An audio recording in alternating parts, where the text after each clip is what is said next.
Barcamp. Obviously my first talk at Barcamp as well. Today we're going to be talking about design to WordPress. So this talk is mostly for front-end developers. If you know HTML, CSS, it could be for back-end developers too.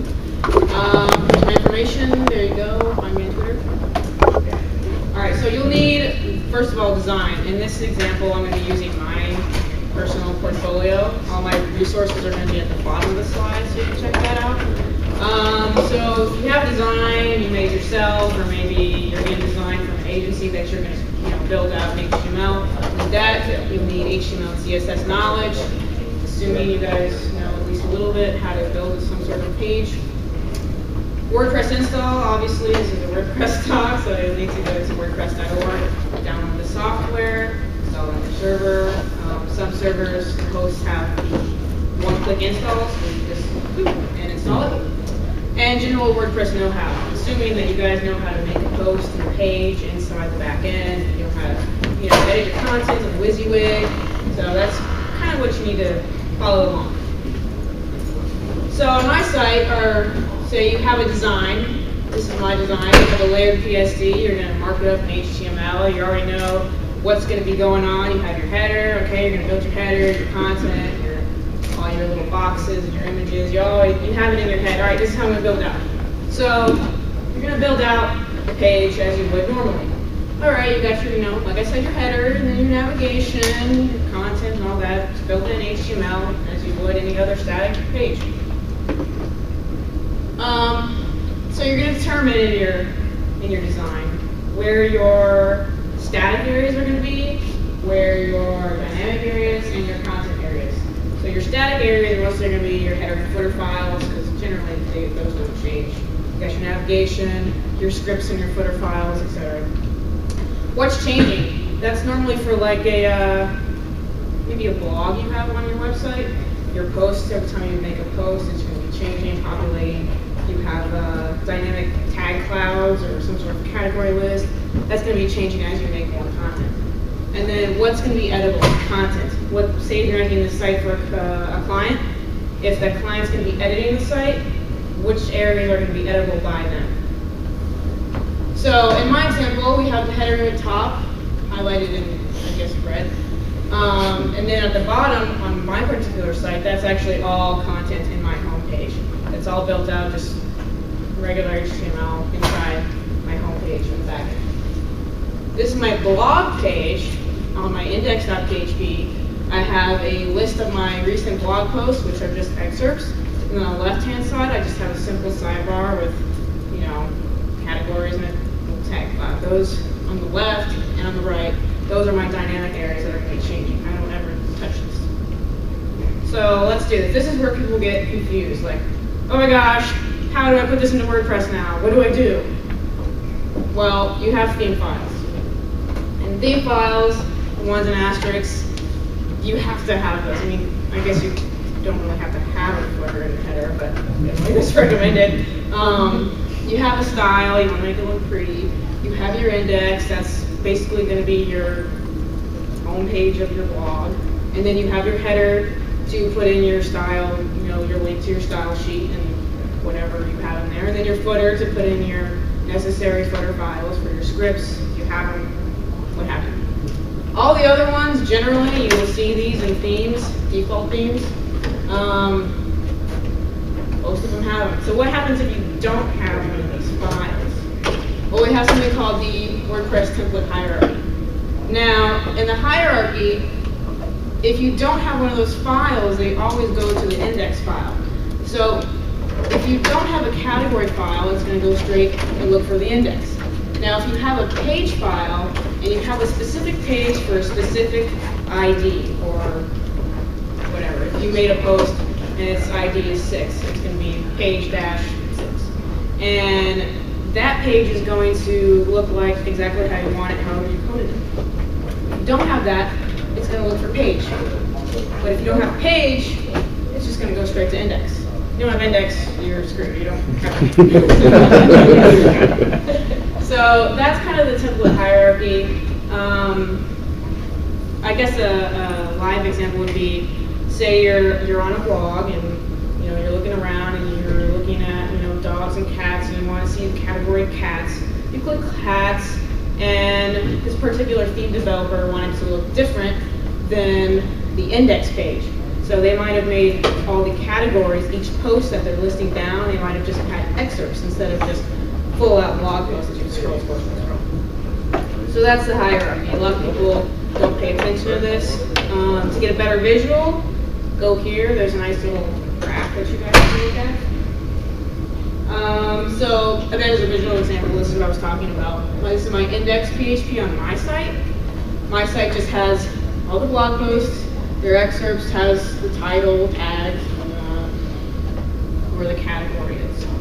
And then we have a single.php. That's my single.php file. All it is just all the content from one particular post, the title, and at the bottom I just have comments or something. So the loop, don't be afraid of this, because when I first started doing WordPress a couple years ago, this scared me because PHP kind of scares me sometimes. I'm not a developer, I'm a front-end developer. So the loop is like the meat of theming. If you want your posts and stuff to display, you kind of have to sort of have this. So if you have posts while, that's the whole looping part, while you have the post, enter your shit here, that's all your, your title, your content, and things that you want to keep repeating to make your blog.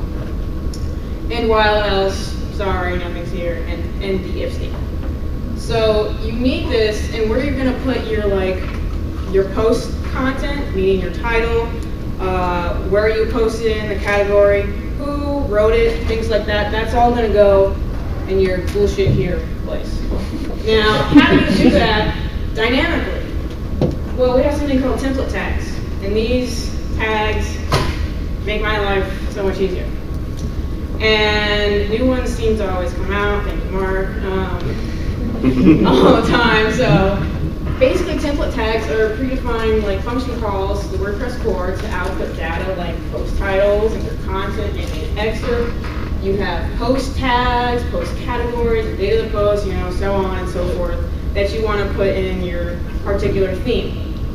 So what these look like is something like this. They're fairly readable if you don't know something like this. Basically, it's just PHP, your little function, and then if you have parameters, you might not have parameters inside your little parentheses, and then you're going to end it. And then you're going to take that and put it into your page that you built initially, just all in HTML. So going back to this, you remember you built out your page, your little mock-up of all your little navigation items and your content and all that. Well, you're going to take that, and you're going to take the loop, and you're going to combine them all to get something like this. And what this is my particular index.php page, and you can see the loop in there, kind of up there, I can't reach. Yeah, and then over here, you have the excerpt, which I have, and then you have other little tags, like get footer, get my sidebar, get my header way up there, things like that. Going back, template tags, just want to know, go here. When you go here, it will list practically, if not all of them, on the codex, which is a really great resource. It'll list all of them. Click on one of them, and it'll explain what each one does. What is it doing for you? It also will show examples of how to use them, what the parameters are, if you need to customize the template tag a bit. Say if you're using a category tag, template tag, and you don't want to show maybe a specific category, like I don't want to show my dog category in this list. You just say, whatever the parameter is to get rid of that particular category. So we have our page. I'm kind of going to leave it off to have you guys get in there and do it, because this isn't really a tutorial, but whatever. So I'm going to give you little tips. Look at other things. Download the free ones. Look at them. Look how they do it. Look at the loop. Look at the template tags. Look at the little parameters that they have on them. Before 2010 came out, the new theme 2010, the default Kubrick. That was kind of a good starting ground for me. I haven't really looked at 2010 yet, so maybe if you find the old Kubrick one somewhere, you can look at it. Try trying again. This doesn't happen overnight. Obviously, you know, I started doing WordPress, you know, a long time ago when I was just looking for a blog, and now, current day, I'm using it as a CMS. And in order to do that for my clients, they want to have the CMS look exactly the way they want. They don't want a canned theme. So, practice makes perfect. Research. Do your research on the codex. There's lots of good knowledge on there, especially in the forums. You know, do your little Google stuff, Google it. It's out there. The knowledge is out there. If all else fails, you can ask somebody. I mean, usually the open source community is pretty open, and you know they say, hey, yeah, do this, do that. I think that's it. So if you guys have any questions for me, comments, smart remarks. Reality check. Can I ask, how long did it take you to build your first theme when you were doing it? And today, now that you're comfortable with it, what's the duration time? My first professional theme was actually something that's actually still online. It was for a competition called Artistic Envy, and it was actually for the school at IET. And that took me to get it the way I wanted to look probably a month or two. At the time, I was still in school, so you know, it took me a lot of research, a lot of looking up stuff. Codex is your friend, huh? Codex is your friend. I mean, it looks disorganized when you first look at it, and you're like, holy hell, this is a lot of information. But you really gotta like sit down and just kind of read it, understand it, read it again, and then apply all the information. Yes, sir. I just started out doing WordPress type stuff, and one thing that always bugs me is when I make a mistake someplace, I get that big white screen, like with no idea what the error is. What's the best way to sort of figure out where you're going? You can turn errors. Yeah, you can turn error messages on. I don't know that. Drop it into your php.ini file if you have one local. You can Tell it to actually turn on do a- errors all, so you can actually see it, but do it on a development server. WP config file. So you don't have to mess with your PHP ini file. You can go into the config file and turn error reporting on. Okay. And then you can, if you're doing like development, you know, like late at night, you're on a live site, you can turn error reporting on and then comment that back out on your config file or turn it off, you know, so that you can go back and forth. But if you're doing it on the development, you know, whether it's like a local install or on the development, you can just turn the error reporting on your WP config file. Cool. One of the things I do too, I don't write a lot of code at any given moment. I write small snippets and just keep saving and checking, and just with basic echo until I know. Big time version control is what I was going to recommend. Back up everything, especially your HT access file. If that ever gets corrupted or blown out, the entire thing's gone. And you get a hacker on there that wants to play with you, that's the first place they go. Keep a good backup copy of that. I'm hosting a panel this afternoon on developer workflows, so it would be helpful for you guys to come and talk about what the best practices are. And you didn't answer how long it takes you now when you get. Oh, it takes me now. Literally, HTML file into a theme, maybe 3 hours. It's that. You know, it's pretty automatic. That's what I wanted to say too. If you guys, who's on a Mac here? You guys are on a Mac. Who's using Coda? Anybody using Coda? I'm not using Coda. All right, who's using Dreamweaver? Any program with maybe clips or snippets or something like that? Okay, that's fine. Okay, cool. All right, if you have a feature in your program that has clips or snippets where you can just drag and drop something, you can take all those template tags, and I know in Coda you can just download a group and put it in your program. Just drag and drop. You don't have to keep going to the site, copy and paste. You can drag and drop them in. Notepad++. Well, there is something called Sniply that I use at work because we're on PCs. I use Sniply and I just put all my little stuff in there and I copy and paste so I don't have to dig around on the internet for template tags and things like that. Any other questions? Some things have customized settings pages. Is that something that's relatively easy to build and still considered a theme building? There's something in your theme called functions.php, and that doesn't really go over my head, but if you're not a developer and you don't really know PHP and stuff like that, it becomes a little difficult. So this is more for front-end developers, but it's not difficult on a development standpoint to do those types of things. Like in WordPress 3.0, you have something called custom menus. It's literally one little line in the functions and maybe a couple other things where you can do your menus in the back end, whereas before we were hard coding our menu items in or making a little function WP list pages. So it's easy, it's probably easy for you, but not for someone like me. I'd say look at 2010 because 2010 supports the post thumbnails, so the nav menus, supports all that stuff. So and it's very well commented too. Yes, it is. Cool. Any other questions? Jesse? Is there anything else you'd recommend not to go through the horror story you just went through with one hacker through it? Or not even so much, was it a hacker or was it sort of a malicious plugin? When my site was down? Yeah, that's kind of a mystery to me. That it seemed to be a particular, well, let's go back. I had my site hacked, my WordPress site, and it was a mystery to me. And what happened was this guy, I guess, made an admin account on my blog, and then he put all these malicious things in my footer files and other function theme files and things like that. And I moved it all, and I had a little debacle with Google about it, and I did some research, and apparently it was something related to my host, Media Temple. And oops. Can we talk host horror stories too? Yeah. So I still don't know exactly how the injury happened. We'll talk later. I can tell you. Okay. Oh, good. Yes. We just had a panel lunch last week on cybersecurity with an FBI agent and a friend of mine who writes curriculum for SANS. And he said that the challenge with WordPress is that if you want to not be hacked, is you really have to do your updates. Make sure that everything stays updated.